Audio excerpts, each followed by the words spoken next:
Bien, la literatura no existe. La literatura es una convención deductiva que se hace en función de los libros que se han ido publicando a lo largo de toda la historia, y a partir del siglo XIX pues a alguien listo se le ocurrió hacer una especie de historia de la literatura mediante la cual pues hacer lo que realmente hicieron, crear una plataforma ideológica, cultural fundamentalmente, para crear una identidad colectiva. Prueba de ello es que eligieron a unos autores determinados y a otros los dejaron fuera. La literatura en realidad no es ningún lugar, y realmente, como digo, es una deducción que se hace. Existen gente que escribe y a partir de ahí ya pues, hace un currículum, hace un corpus de textos y a eso lo llaman literatura. Pero resulta que nadie sabe lo que es la literatura, nadie sabe definir qué es literatura, de la misma manera que nadie sabe lo que es lo literario. O sea, no hay en estos momentos, a pesar de toda la evolución ideológica, teórica, científica, analítica que se ha hecho a lo largo de la historia, todavía el concepto de literatura y el concepto de lo literario no concitan la unanimidad teórica de nadie. Ni tampoco existe algo específico que tengan los textos que lo determinen como literario. Los textos, todo texto, sobre todo los que han sido elegidos para que engrosen el sistema educativo, fundamentalmente todos, la mayoría, pero yo diría que todos, tienen una carga explosiva, que es una carga cognitiva, una carga ética, una carga política, una carga social, una carga lingüística, una carga estética y una carga metafórica. Y algo que nos olvidamos, que es fundamental también, que es la carga emocional y psicológica. ¿Dónde se hace hincapié cuando nos enfrentamos a este mundo que llamamos literatura? Pues está en función de las finalidades. Las finalidades marcan los objetivos, marcan los métodos y marcan todo. Es decir, ¿por qué se estudia la literatura? Pues porque lo manda el sistema. No hay otra razón. Es decir, el sistema educativo, el sistema político educativo desde el siglo XIX ha implantado la literatura dentro del sistema educativo y se acabó. ¿Para qué lo hace? Pues está en función de las finalidades que se otorguen a la transacción que se da entre los textos y el lector, a la interacción que se da entre el texto y el lector, y ahí pues, las diversidades opcionales y teóricas y prácticas son múltiples. Pensad un poco, el Quijote era el modelo fascista por excelencia en la época de la Guerra Civil y años posteriores. Jiménez Caballero, el fascista por excelencia, jeje. Para ellos que el Quijote era el modelo de fascista, de franquista y de español.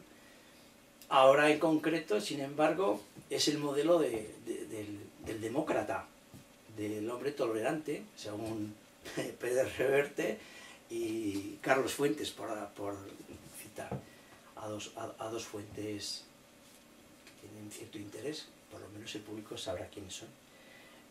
Y luego estaría el partiendo de la idea de que parece que para el sistema político educativo meter la literatura dentro del sistema es necesario y es bueno, no sabemos para qué, pero ahí está y no se quiere quitar. Yo particularmente, desde mi punto de vista personal, yo creo que la literatura no debería existir nunca como asignatura, jamás. La literatura tendría que estar dentro de un contexto histórico, una asignatura de humanidades potente, que podría ser la historia, y dentro en esa visión histórica entran pues, los fenómenos que se pueden considerar pues, culturales, y qué duda cabe que el escribir es un acto cultural por excelencia, es un acto fundamental desde el punto de vista de la construcción de la identidad individual en Occidente. La escritura tiene, en la historia de la escritura es lo que más se hace hincapié, ¿no? La fortaleza del yo, la identidad, se hace precisamente gracias a la escritura. Esta sería la parte que a mí me parece que es importante y que subyace en el libro, sobre todo en la parte de introducción, y que básicamente no nos lo planteamos ni se lo plantea el sistema educativo. Los profesores de literatura, yo creo que nadie se plantea, cuando va a dar la clase de literatura, ¿qué es literatura? No se lo plantea para nada. Él tiene que dar una asignatura que se llama literatura y ya está. Si las finalidades de la literatura son las que determinan los métodos y los modos, pues es importante recalcar y centrar nuestra mirada crítica y analítica precisamente en los modos que tiene el sistema de acercamiento al alumnado a los textos que considera canónicos dentro de su evolución histórica literaria, ¿no? Y los modos de acercamiento son en los que yo realmente hago más hincapié en el libro. Es decir, cómo acercamos la literatura al mundo, sobre todo de la adolescencia, y en este sentido, pues, como el modo de acercar la literatura al alumnado refleja implícitamente las finalidades, los objetivos que uno persigue, pues lógicamente el lector observará, sobre todo si es un lector perspicaz, que a mí lo que realmente me interesa como única finalidad de la escritura no es ni la carga ética, ni la carga política, ni la carga social, ni la carga económica, ni la carga crítica que hay contra la sociedad, contra el sistema y tal, sino la carga que tiene la literatura de fortalecimiento del yo, del individuo, porque asume la capacidad de escribir, porque yo lo que planteo es que hay que leer como escritor. No hay que leer como alumno que tiene que responder a unas preguntas sobre el libro, sobre los autores, sobre su estilo, no. Hay que leer como escritor. Y en este sentido, los modos de acercamiento a lo que llamamos literatura, y que los impone democráticamente el sistema educativo, y digo democráticamente en plan irónico, lógicamente, porque es una imposición, es una prescripción autoritaria. No hay ningún profesor que se rebote y se rebele contra el currículum de autores, excepto 4 que nos hemos rebelado siempre contra esta historia. Hemos elegido los escritores que nos ha dado la gana para trabajar en el aula. Porque da lo mismo estudiar a unos que estudiar a otros. Para lo que se pretende, es decir, para fortalecer la capacidad de escritura del alumno, igual da un escritor que otro. Pero cualquier escritor, no hay escritores imprescindibles para esto, para nada. Lo que ha conseguido el sistema este con sus modos de acercamiento espartanos a lo que llamamos literatura es una consecuencia evidente que la ha padecido todos los que han pasado por este sistema, y es que la gente no lea jamás a los autores que un día constituyeron el programa de lo que se llamaba literatura o literatura universal. Tiene gracia la cosa. Que te hayas pasado toda la vida como profesor cantando las maravillas, las audacias literarias de Cervantes, de Quevedo, de Lope de Vega, de Baroja, de Unamuno, de Rafael Sánchez Ferlosio, etc. Y resulta que ahora a estos autores no los lee ni Blas, Epi menos. Es que no lee nadie a los clásicos. Y resulta que el sistema educativo se ha estado dedicando durante un montón de años, todo el periplo educativo, el currículum de la ESO y de la universidad, preparando a los alumnos precisamente con estos autores. Y resulta que cuando se supone que estarías preparado para leer a estos, joder, dicen que no. Y además lo dicen con palabras plásticas, ¿no? Son un rollo, son un tostón, son un aburrimiento. Son un tostón, son un aburrimiento. ¿Qué coño van a ser? El problema es el modo con el que hemos acercado a los niños a la literatura el tostón y el aburrido. ¿Por qué? Porque las finalidades del aprendizaje literario por parte del profesorado estaban in albis. Es decir, no tenía clara realmente la finalidad por la que tú introduces la literatura en el aula. Incluso, fijaos bien, si no fuera únicamente el utilizar los escritores como plataforma para escribir, que eso es lo que yo os voy a plantear y voy a defender, aunque fuera solamente desde el punto de vista cognitivo, o desde el punto de vista ético, desde el punto de vista emocional, es que cambias por completo. Yo tengo claro cuál es la finalidad. Despertar emocional, despertar emociones. Pues trabajar las identidades individuales con respecto a los personajes que aparecen en los textos que leen los chavales. Pues si te dedicas a trabajar eso, pero ¿quién va a renunciar al desarrollo de su propia identidad emocional, al desarrollo de su propia identidad psicológica? Cuando leas a Clarín, ¿qué pasa? ¿Que la gente piensa que la regenta no padece los mismos problemas que tú tienes hoy día desde el punto de vista de la insatisfacción personal que tienes por no conseguir aquello por lo cual suspiras? Eso está en la educación sentimental de Flaubert también, claro, contemporáneo probablemente, en ese sentido. Ese dulce no le amarga a nadie. O que un niño cuando le dices, o un adolescente, lees un texto de Kafka y te dice, y lo lee, y dice, joder, no entiendo nada. Es absurdo esto, ¿no? Es raro esto. Y dices, pues sí, es muy absurdo. ¿Y tú qué crees que es el absurdo? Y entonces te pones a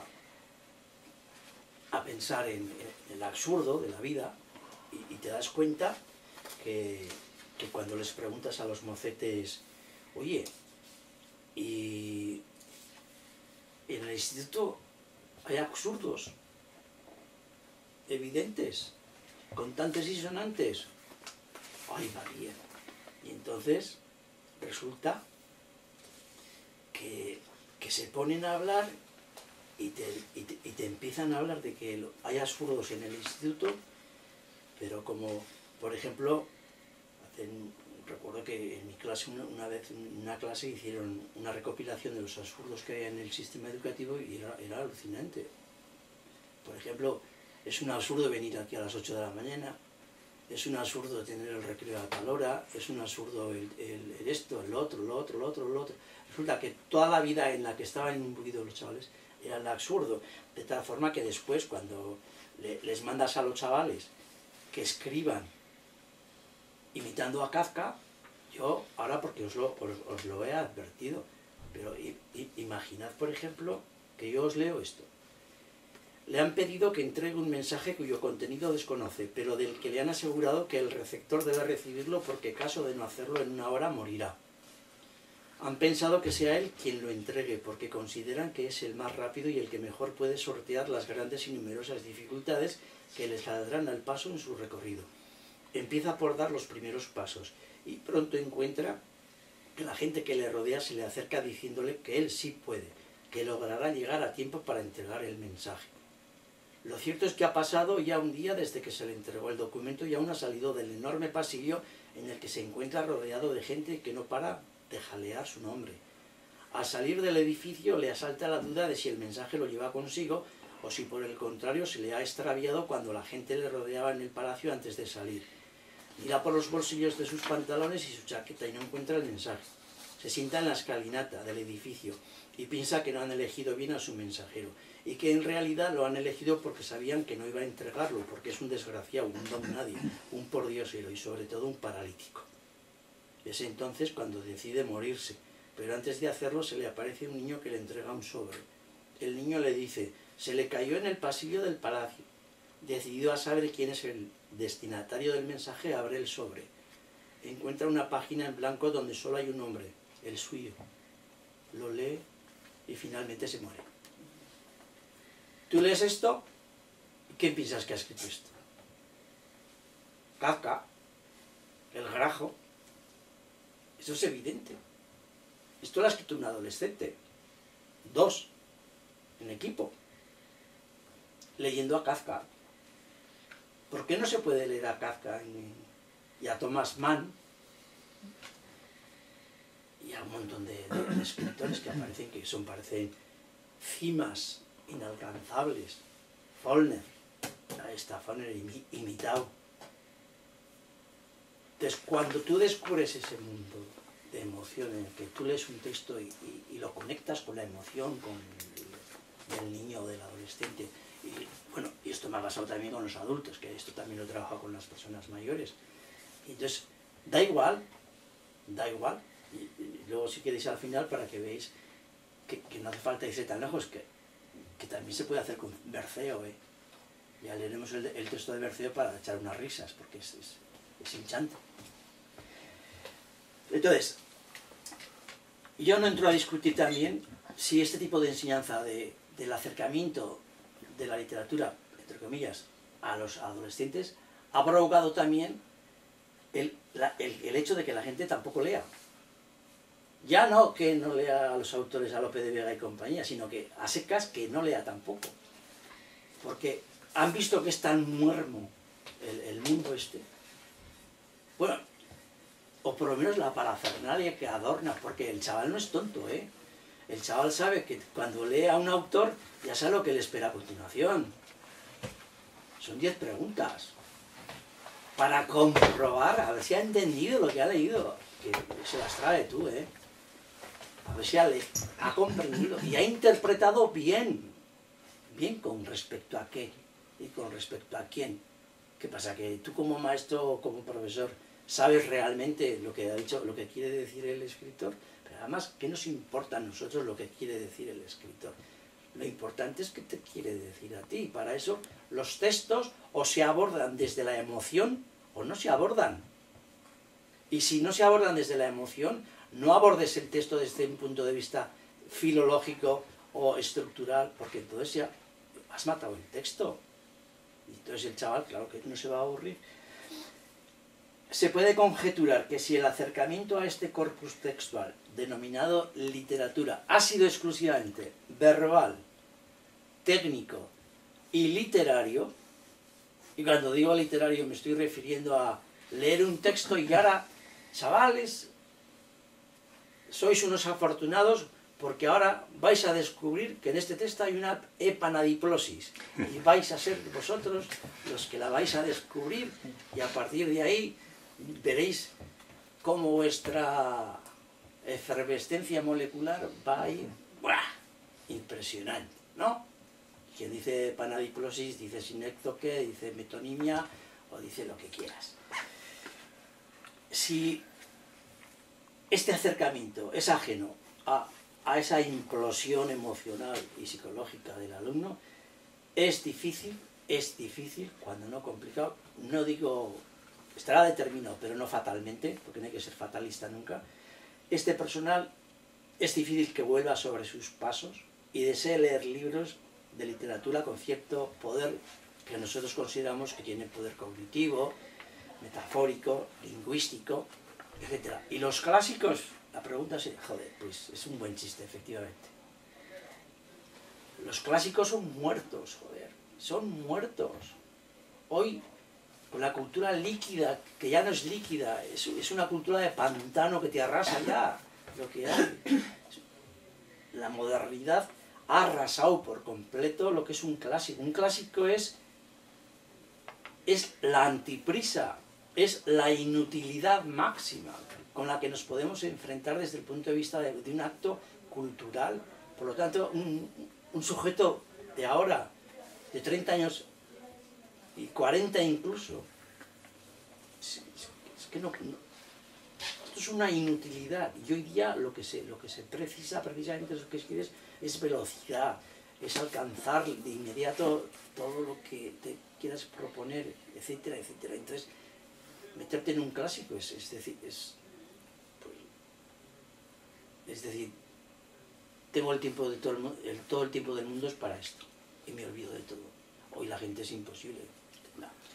Entonces son necesarias unas nuevas tendencias, unas nuevas mentalidades y unas nuevas actitudes, tanto por parte del sistema educativo, que es el gran responsable de todo esto que estoy diciendo.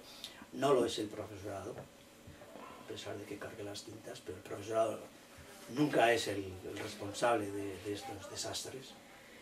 Tiene unas autoridades educativas que no hacen absolutamente nada. Son conscientes, por ejemplo, en el sistema educativo, que el déficit del sistema no es la lectura, sino que es la escritura. Todavía no han modificado para nada el modelo que se está siguiendo. Todavía se está haciendo hincapié en que hay que leer, hay que leer, hay que leer. Por el modelo pisano, para salir luego en las pruebas de PISA, salir en primera línea. Pero si además, aunque comprendas bien lo que lees, no quiere decir que te hagas lector y que seas lector. Hay otros factores que determinan el hacerse lector, aunque tú leas bien. ¿Cuántos profesores y cuánta gente que lee bien y no son lectores? Cientos. Pues quiere decir que hay otras cosas. Por lo tanto, si esta propensión de acercamiento a los textos, el texto que sea, que da igual cualquier texto, literatura infantil, literatura juvenil, literatura no clásica, bestsellers, literatura de todo tipo. Si eso no se hace de una manera, como digo aquí, que el profesorado permita el cuerpo a cuerpo sin obstáculos con los textos, ¿no? Sin mallas ortopédicas entre el lector y el texto, sino que puedan acceder a la lectura sin ningún tipo de mediación académica, que lo mata todo. Es que la mediación académica lo mata todo. Es que incluso la literatura, cuando se mete en un libro, está muerta. Es un saber burocratizado. Y a partir de ahí, lo que hay es pues una visión totalmente estándar de lo que es la literatura. Es un saber taxidermizado, es de taxidermia, en el que leemos los textos para poner etiquetas a las frases. Este trocito esto es positivo, esto es descriptivo. Mira, qué bonita está, hay una metáfora. A eso nos dedica. No se pueden imponer nociones preconcebidas de cuáles sean las formas más adecuadas para acercarse, desde luego, y reaccionar ante los textos. Pero es un error metodológico rechazar las respuestas espontáneas del alumnado. Si las evitamos, negaremos su libertad de expresión, contradiciendo el principio fundamental que subyace precisamente en el acto de la creación, que es la escritura. Cuando un chaval dice que se aburre en clase, y se aburre con la literatura, más que un rechazo, lo que hay que ver es un toque de atención, es un punto de partida, porque los chavales que dicen no, en el fondo quieren muchas veces decir que sí, pero no aciertan precisamente a verbalizar lo que les está pasando realmente cuando se enfrentan a un tipo de cuestiones de estas. Es decir, cuando un niño te dice que se aburre con un texto es porque no le toca el magro de su propia emoción. Pero cuando le pones un texto y le toca algo de su yo, de su propia identidad, entonces reacciona de una manera completamente necesaria.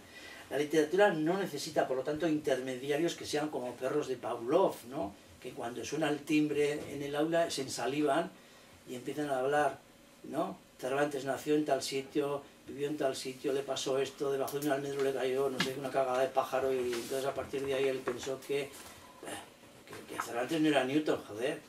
Y eso pasa una vez en la vida, que un individuo esté debajo de un manzano, que haga una manzana y después la tira a la gravedad. Y si a Cervantes luego lo pillaron, se lo llevaron preso, que no sé cuántos, que tal y que cual. Pero ¿qué interés tiene todo? Se parecen a los locutores de Radio Nacional de Música Clásica. Están contándonos la vida y obras de un escritor, además de una forma completamente estándar, aburrida, lo que demuestra que realmente no ha habido una lectura por parte del sistema y por parte del profesorado vívida, ¿no? de las historias. Yo aquí cuento las vidas de los autores, pero léelas y verás, Son relatos realmente en el que incluso te diviertes, te ríes. Esa seriedad constituida, el rigor mortis de los textos de literatura que hay y que se salvan únicamente por las fotografías que aparecen, que son preciosas en los libros de texto. Bueno, la literatura no se dice, se lee. El profesorado tendría que permitir el encuentro directo, el cuerpo a cuerpo, sin obstáculos y sin mallas ortopédicas entre el lector y el texto. Las transacciones entre texto y lector tienen que ser espontáneas y libre de ataduras académicas. Cuando se da este impacto, cuando se da el impacto emocional, el profesorado tiene abiertas todas las posibilidades. Cuando tú pillas un texto, por ejemplo, lo que os he dicho antes, tú dices, por ejemplo, Berceo, ¿no? Dices, Berceo, pero este hombre, pero ¿cómo se le puede ocurrir meter a Berceo en el aula? ¿No? Pues, ¿qué tiene Berceo, por ejemplo, que pueda acercar al alumnado de hoy a Berceo? Y realmente, pues igual pocas cosas, ¿no? Pero tú como profesor tienes que indagar precisamente en eso y decir, pues algo tendrá Berceo que puede tener interés. No sé si habéis leído alguna vez, yo creo que sí, el tema de la emasculación en literatura, de cortarte los cataplines. Las mujeres también se metían un tizón de fuego y se lo fumigaban de tal forma que quedaban exhaustas para todo, por motivos religiosos, por motivos metafísicos. Pues el tema de la emasculación está en Berceo, en un romance, ¿no? En un romance que va a Santiago y que entonces el diablo se le aparece y le dice que como es el gran culpable de que él no tenga una vida devota, pues lo que mejor puede hacer es un corte fiel bien dado, y así de esta manera irá directo a parar al regazo de Dios. El otro, pues efectivamente se lo hace, pero luego la Virgen aparece, en un caso aparece Santiago. Entonces el tema este, dices, es que en Berceo lees esto a los chavales, aparte de reírse hasta hartar con el tema, pero por ejemplo es que, ¿cómo le das la vuelta? ¿Cuánta gente hay, sobre todo chavales, que tienen complejos porque la tienen pequeña? Cantidad. Y entonces empiezas a hablar, lo hablas en clase. Y dices, joder, literatura, y aquí el tema... ¿Y qué os parece si hacemos un milagro de Berceo sobre este tema, pues basándonos en Berceo y tal? Pues fijaos lo que hicieron 5 chavales. Dice, paso a contaros la historia de un adolescente tímido, ingenuo y bueno, pero no inteligente. Al principio no dio a la cosa importancia, hasta que los demás hablaron de ella con relevancia. El muchacho de nombre Alfredo consigo no las tenía cada vez que desnudos a sus amigos veía. Aunque quería y con voluntad lo pretendía, no podía evitar aquella comparación que le dolía. El suyo era chiquito, diminuto, inexistente, el de sus compañeros enorme, grande, prominente. Alardeaban de un gran instrumento y potente. Él, por el contrario, sufría de modo impotente. Un día la situación, para su desgracia, explotó. El tamaño sí importa, alguien exclamó, y el apéndice de Alfredo al resto señaló. Durante días y meses Alfredo de lo lindo sufrió, hasta que la solución a su desdicha encontró. Fue don Gervasio, su profesor de religión, quien sin saberlo ni quererlo le dio la solución. Nunca os olvidéis de rezar a la Virgen María. Hacedlo, pecadores, de noche y de día. Aquella misma noche Alfredo a la Virgen pidió, no sin vergüenza, no sin un gran temorcito, que aunque fuera un poco, le alargará el rabito, y entre las sábanas buscándoselo se quedó. A medianoche ruidos tronaron en la habitación. Alfredo se despertó poseído por la emoción. Lo que has pedido a la señora no es de su incumbencia, pero no quiere que sufras por tu inferior carencia. Se te concede el deseo con una sola condición. Tu cosita crecerá cuando ames con amor verdadero. No aumentará en cambio en actos con fin grosero. Y nunca tendrán noticia del milagro tus compañeros. Si por querer presumir de tu nueva situación les cuentas el suceso de tu alargación, ten seguro que retornarás a la primera situación. en que te encontrabas antes de tu oración. Después de esta portentosa aparición, Alfredo jamás sufrió por tenerla en extinción, y es que cuando hace un milagro la Virgen María, hasta un pene enano se llena de alegría. Estos chavales jamás olvidarían quién era Berceo en la vida. Y cuando se les pregunta, ¿y tú te aburrías con Berceo y tal? Nosotros nos lo pasábamos bomba. Y esta es la clave. Pero está Berceo y puedes ahora a Augusto Monterroso, puedes pasarte a Ribeiro, a los autores que tú quieras. La literatura se puede enseñar, sería la... Pues yo creo que no se puede enseñar la literatura. La literatura yo creo que lo que hay que hacer básicamente es enseñarla en el sentido tradicional del término. Digo, la literatura hay que vivirla de este modo, hay que vivirla como una plataforma de invitación, ¿no?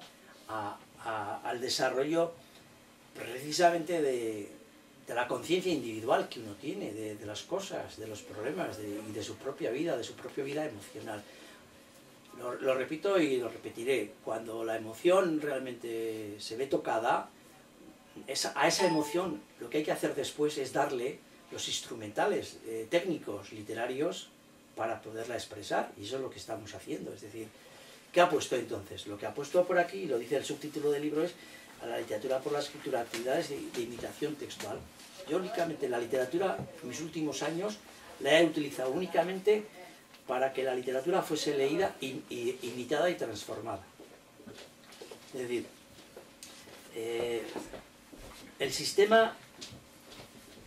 el mejor sistema para esto es leer como escritor. Tú tienes tus propias carencias como escritor, como persona que te gustaría expresar tu mundo interior. ¿No es eso? ¿A quién no le gusta expresar su mundo interior? Perfecto. La literatura te ofrece, el corpus literario te ofrece un montón de técnicas, un montón de sistemas mediante los cuales te facilita precisamente esa labor. ¿Cómo se hace eso? Pues se hace tomando textos, los que quieras, sobre lo que quieras, y a partir de ahí trabajar. Es decir, trabajar lo que es la imitación. En el texto, en el libro se trabajan dos tipos de imitación, la imitación seria y la imitación paródica. Entonces, ¿cómo es la imitación seria? ¿En qué consiste la imitación seria? Pues la imitación seria, en la parte introductoria del libro se dedica precisamente a desarrollar ese concepto. La imitación seria tiene mucho que ver con el estilo que tiene un autor. ¿Y cómo se consigue un estilo? Pues el estilo se consigue, la forma de decir, la temática que se dice y la estructura en que va envuelta esta dicción. Entonces, a los chavales, pues, bueno, aquí tenemos un texto que yo he elegido, pero que vosotros también podéis elegir cuando queráis. Un texto, pues por ejemplo, de Baroja. Pío Baroja. Elogio sentimental del acordeón. De ahí he sacado el texto de Pío Baroja. ¿De qué habla Pío Baroja? Yo ni digo quién es Pío Baroja, y pues, luego llega un momento en que te preguntan quién es, claro. Que eso es lo bueno. ¿Quién es Pío Baroja? Entonces, pues, si quieres contarles, les cuentas. Y después lo buscáis vosotros y me lo contáis vosotros otro día. Tomáis el elogio de la... ¿Qué hace? Leemos el texto. ¿Qué hace Baroja en este texto? Hacemos un análisis, pero no un análisis desde Pisa. Pues parece que alogia un elemento y lo hace por unas X características. ¿Sí? Sí, eso es. ¿Cómo lo hace?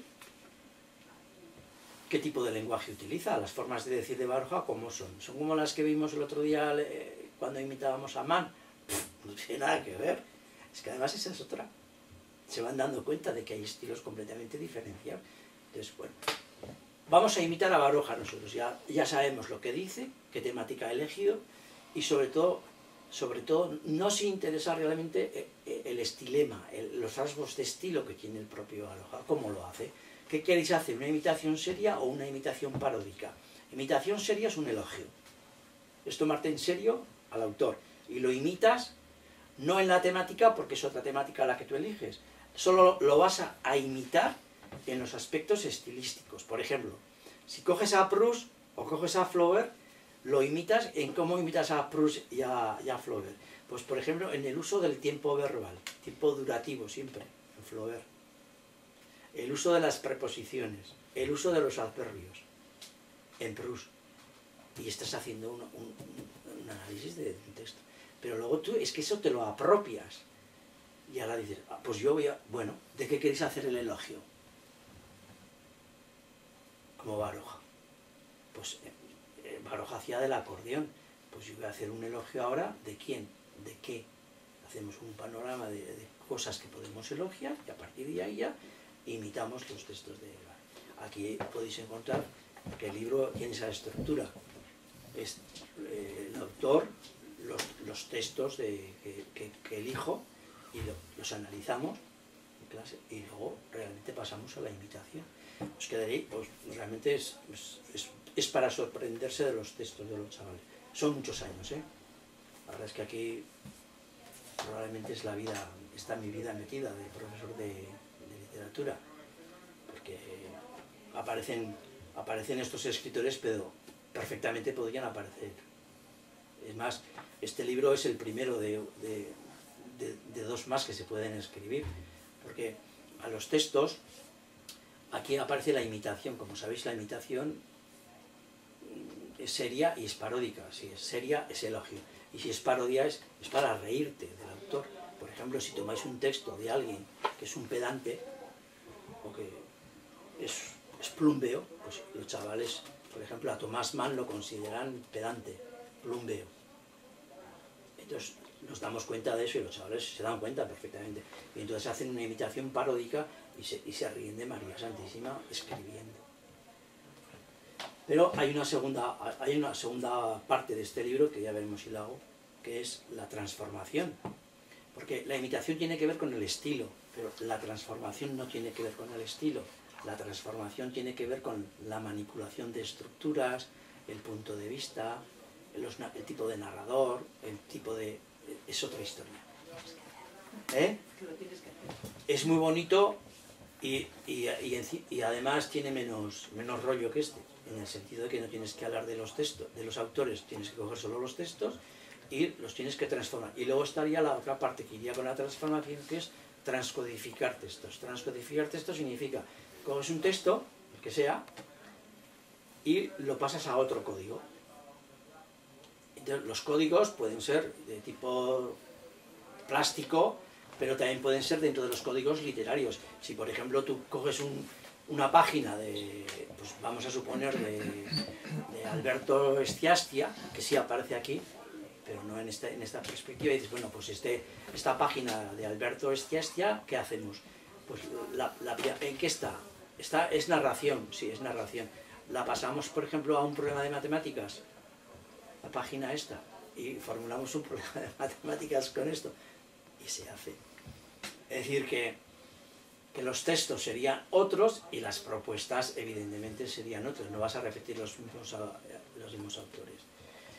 Y bueno, y así podríamos seguir hasta el fin de los siglos, o por lo menos hasta el Valle de Josafat, pero no lo vamos a hacer porque luego imagino que queréis hacer alguna entrevista. ¿Tú le darías a Bob Dylan como literatura, autor literario? Joder, claro, ¿O esto no abre ahora un cambio de esquema? ¿Tenéis que dar a Bob Dylan y gente de esta en vez de dar a estos clásicos? Para nada. Es que no son excluyentes. El problema es que pensamos que hay escritores imprescindibles y otros que son prescindibles. Esa es una de las deformaciones que el propio sistema educativo ha hecho con nosotros. La literatura, yo he dicho al principio, es que la literatura no existe. La literatura es una convención deductiva que hacemos después de... Entonces, hemos decidido que este autor salga, este autor entre, este autor no entre. ¿Cuántas veces Juan Goytisolo se ha quejado a lo largo de sus artículos, que repite y otra vez en El País, de que los heterodoxos españoles no entran en la literatura? ¿Cuántas veces lo ha repetido? Tú puedes perfectamente elaborar una historia de la literatura con un modus operandi completamente diferenciado al que funciona hasta ahora, con autores completamente diferentes. Este, por ejemplo, podría ser un manual de historia de la literatura, si la gente quisiera. Con autores, joder, es que fíjate qué autores hay aquí. Es que son autores que los chavales no los van a ver en la vida. Y muchas veces me decían, pero si estos autores son más interesantes que los que leíamos hace años. Pues, por ejemplo, Astiastia, 0. Pavese, a un poemica, 2. Moravia, Manganelli. ¿Quién sabe algo de Manganelli? Giorgio Manganelli. Adultos, 0 patatero. Arreola no aparece como un autor específicamente de Monterroso. Marco de Nevi. ¿Quién ha oído hablar de Marco de Nevi? Ahora, al margen de todo esto, sinceramente, si hay algún libro aquí en la librería de Marco de Nevi, a los que estáis aquí, os aconsejo que lo compréis. Marco de Nevi es la leche. Es impresionante. Y es un autor completamente olvidado, completamente desfasado. Y Julián Ramón Ribey, las prosas apátridas, su diccionario, etc. Pues es que o te vas a escritores ingleses e irlandeses. Sí, hemos estudiado a Shakespeare, pero ¿quién ha trabajado a Jonathan Swift como escritor? A Lawrence Stern o a Joyce. Las imitaciones que hay aquí de Joyce, es que son alucinantes, el estilo indirecto libre, el estilo directo, el monólogo. Franceses, pues sí, están Stendhal y Balzac y Flaubert, pero está Marcel Shaw, está Alfred Harry, el patafísico, está Céline, que está prohibido, maldito, y está Georges Perec. Y con estos autores franceses, igual me he pasado todo el año, dando literatura, lo que sé, porque esto no es para dar en un año. Me he pasado pues, con los escritores españoles, igual he dicho, pues este año vamos a dedicarnos a estudiar a los españoles, y otro a los rusos. Y por la clase han pasado, pues desde los clásicos el Tolstoy, el Dostoyevsky y el Chejov, pero han pasado todos los Afanasiev y todos los que vienen después, y los autores de ahora. Por lo tanto, incompatible Bob Dylan con... Para nada, todo lo contrario. Pues los textos de Boyd son poemas realmente impresionantes y muy buenos en muchos casos. Y encima luego los pueden cantar. Ahora una objeción de profesor, pero claro, vas por libre, pero luego el programa es el programa, el examen, las revalidas y demás. Entonces tienes que ajustar el plan. Problema, ¿no? Ningún problema, y menos en la ESO. Otra cosa si me dijeras en el bachillerato. Ya, pero entonces los de bachillerato, ¿qué no me dicen absolutamente nada. ¿Cuáles son los objetivos del bachillerato, de cuarto de la ESO, desde el punto de vista de la fonética, de la sintaxis y de lo que quieras? Lo desarrolló perfectamente. Mis alumnos sabían más que el resto de los alumnos, por ejemplo, que era una metáfora, una sinécdoque, una metonimia, una gitanjáfora, todo esto, o sea, mejor que nadie. La aproximación a los textos desde el punto de vista de lo que era la coherencia, la cohesión y la adecuación textual, mejor que nadie. ¿Por qué? Porque el acercamiento era emocional y luego era técnico. Es que el asunto es ese. El asunto no es entrar a los textos como un carriquirri. Hay que entrar por la emoción, y cuando ya el texto lo has conseguido, entras a la segunda fase. No soy tan tonto de dejar a mis alumnos abandonados a que vayan luego al precipicio de la rivalidad y caerse con todo el equipo. Para nada. Aparte que esto es una objeción ya muy vieja ya entre nosotros esta. La gente se piensa que el juego es incompatible con la seriedad, o con el rigor sintáctico, con el rigor semántico. Mis alumnos, por ejemplo, he hablado de Manganelli. Con Manganelli, ¿qué crees tú que trabajo yo en clase? Ahora que estamos hablando para la reválida. Las subordinadas sustantivas de sujeto y las subordinadas adjetivas de relativo. Porque el libro de Centuria, que ese sí que lo habéis tenido aquí siempre, es un libro donde no hay personajes con nombres y apellidos. Son todo subordinadas sustantivas de sujeto y subordinadas de... Genial. Entonces los chavales aprenden lo que... Sí, he dicho que cuando estudiaban y tratan de imitar a Proust, imitan los adverbios cómo se usan los adverbios, cómo se usan las preposiciones, cómo se usa la oración, cómo se usa el pretérito imperfecto durativo, el pretérito perfecto simple para acción acabada, acción que dura, etc. Cuando estudias a Bernhard, Thomas Bernhard, o a Thomas Mann, una de las cosas que les pides a los chavales es que escriban manteniendo el aliento de la frase y manteniendo el significado de la frase, con lo cual tienes que saber utilizar las comas, oraciones coordinadas, justapuestas, subordinadas. Sin ese saber, no es posible la literatura. El problema es que nos olvidamos de lo primero, que es cómo acercas a eso, a ese saber técnico, por decirlo de alguna manera. Y ese camino, ese itinerario, es el que digo, a ver chavales, vamos a leer literatura para luego escribir. Porque la mejor manera de que os guste la literatura es precisamente tomar de un escritor que resuelve técnicamente sus problemas para expresar lo que siente por dentro para que vosotros hagáis lo mismo. ¿Cómo se expresa un texto de forma que exprese alegría?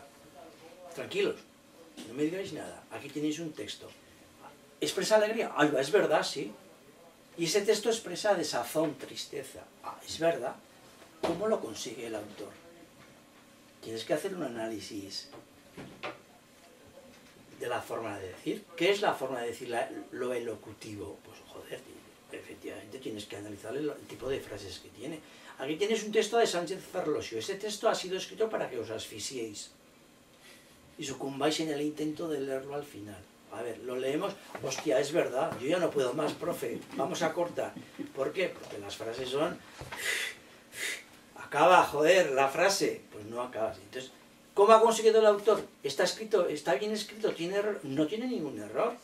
Porque sintácticamente ha conseguido el autor lo que quería. Es decir, con un pecio, que es lo que le gusta a él, la prosa convertida en pecio, esos pecios, restos de embarcaciones que van por el mar, que esa es la prosa de Sánchez Ferlosio, como pecios que van por el mar, pues y venga, y venga, y venga. Pues de eso se trata. Es que nos estamos olvidando. Mira, lo he dicho al principio. ¿Cuál es la finalidad de la literatura en el aula? Si tenemos claro cuál es la finalidad, tenemos que establecer cuáles son nuestros objetivos, lo primero, y luego, en función de esos objetivos, estableceremos los métodos. Ahora, si la finalidad es que los niños aprendan nombres de autores, títulos de autores, etcétera, etcétera, pues evidente, para que luego vayan a la selectividad, porque eso es lo que les van a preguntar, y los rasgos de estilos del autor, pues, oye, pues tú verás lo que haces. Para eso, poco viaje se necesita. ¿Cuál es el viaje que se necesita? Enseñar. Pero yo he dicho que la literatura no se enseña, pero no se ha dicho la segunda parte. Pero la literatura sí se aprende. Nuestro sistema educativo está centrado en la perspectiva del enseñante. Por eso hay enseñanza de la literatura. No se dice aprendizaje de la literatura. El aprendizaje de la literatura hace hincapié en el sujeto que está ahí en el aula. Es el aprendiz, es lo que realmente importa. Y tú vas ahí y empiezas como hacen. Y se ha hecho y se hizo conmigo. Empiezas el autor, Miguel de Cervantes nació en tal sitio, tal, escribió el Quijote. ¿Quién lee el Quijote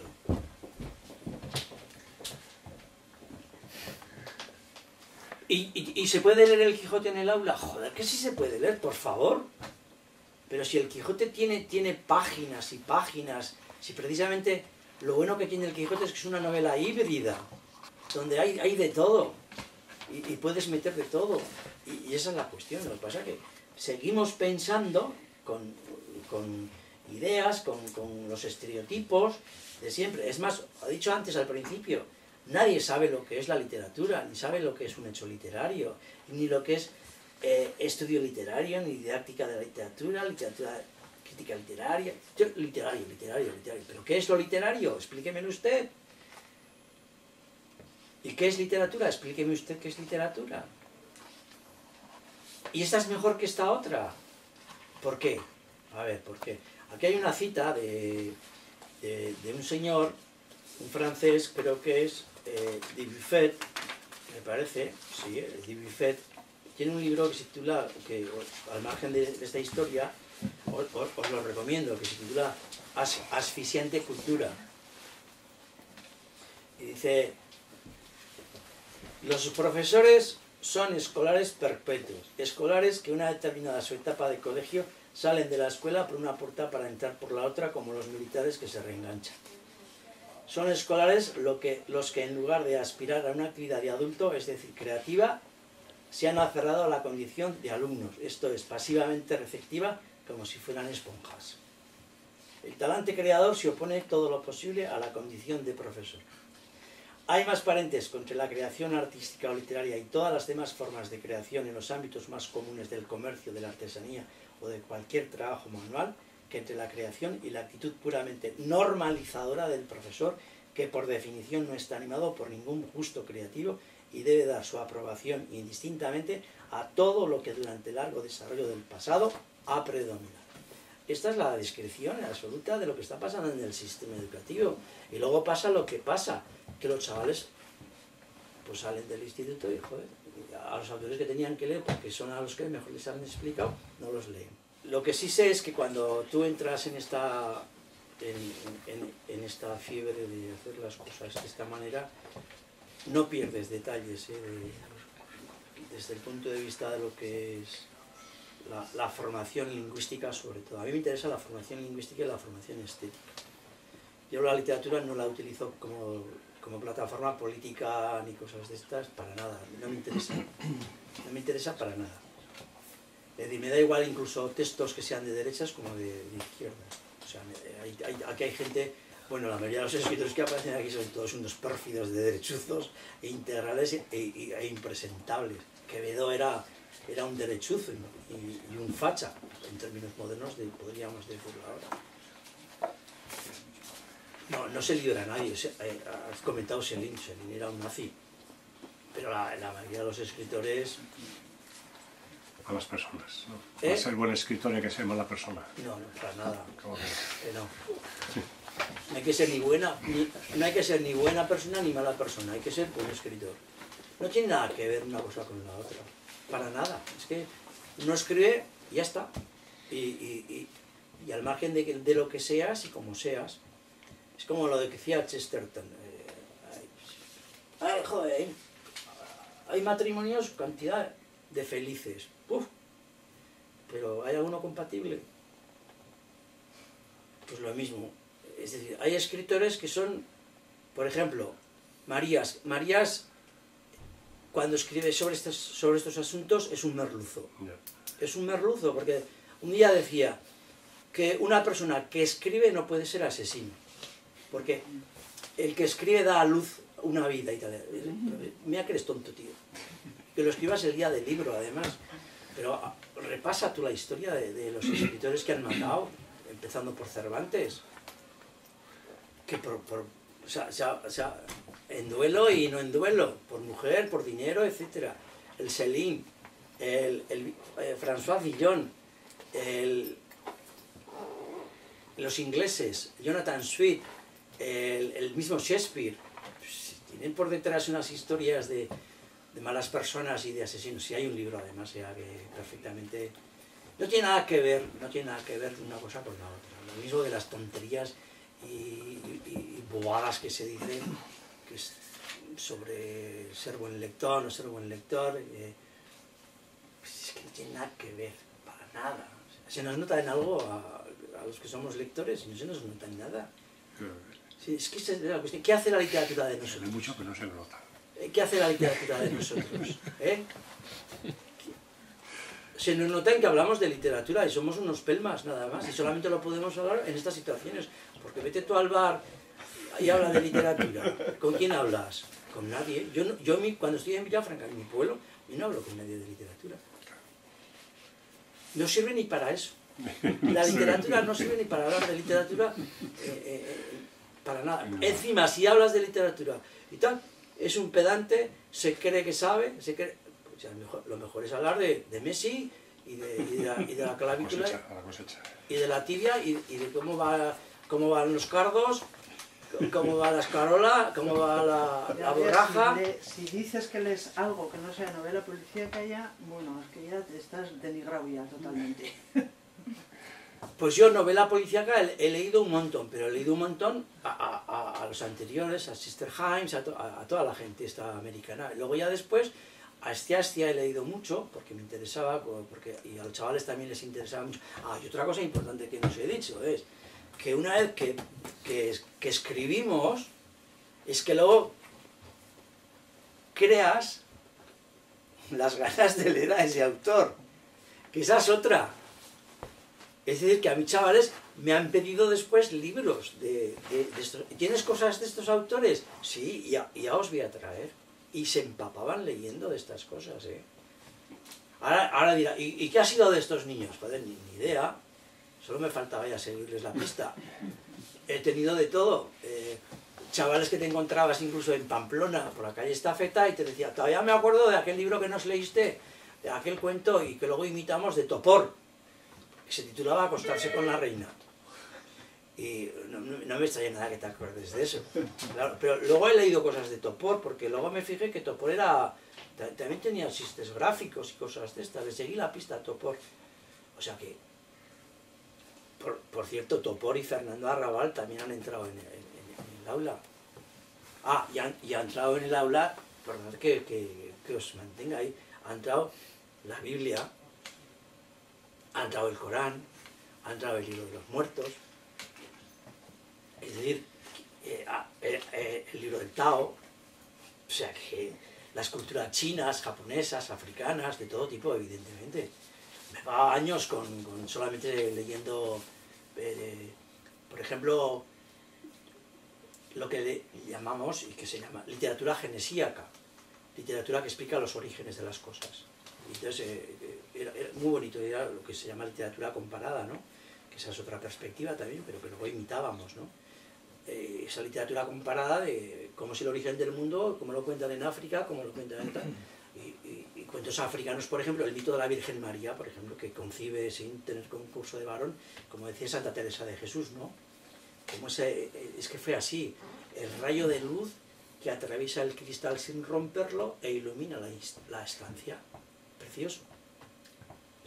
Pues eso, en un cuento africano nos lo encontramos tú. Y tenía 2000 años antes que lo que nos contaron los judíos. Y lees la Biblia, y al principio a los chavales les causa temor y les causa perplejidad. ¿Qué pasa, Víctor? Que tú eres un religioso, si tú eres ateo, ¿no? Pero si por leer la Biblia no quiere decir que sea religioso. Además, religioso, ¿vosotros dónde? ¿Quién os ha explicado que la palabra religioso tiene que ver con lo que me estáis diciendo? Religión viene de releer, de relegere. El que lee por dentro, interiormente, y por eso es espiritual por dentro.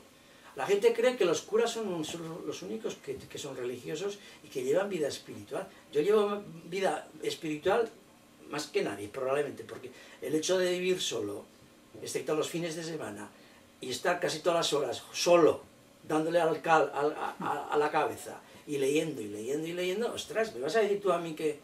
Se lo tuve que decir un día al cura, al párroco de Villafranca, pero ¿usted qué se cree, pues? ¿Que el único religioso en el pueblo es usted o qué? Pues y no sabía de dónde venía la palabra religión, viene de relegere. El filósofo Agamben lo explica genial. Entonces lees la Biblia. Cuando lees la Biblia y lees el diluvio, eso es precioso. Abel y Caín, que por cierto, lo de Caín, el cardenal Pray-Deniel poco aprendió. Acordaos que Pray-Deniel, el famoso de las dos ciudades, el fascista hablaba de que los rojos eran los descendientes de Caín, y por lo tanto había que darles pal pelo. Y digo, pero este tío, ¿qué pasa? ¿Que no ha leído la Biblia o qué? ¿No ha leído cuando dice Yahvé, ya Caín, no me lo toquéis? Dejadlo que viva. Caín tuvo más descendientes que manda Dios, más que Adán. Y luego tenéis... Se le acaba las pilas. Yo creo que igual tiene que ir a otro. Ese es el jefe, o sea que puede hacer lo que quiera. Sí, pero te quieren coger el cacacho parte a uno y... Sí, no, es que déjame el número. está aquí Tiberio desesperado.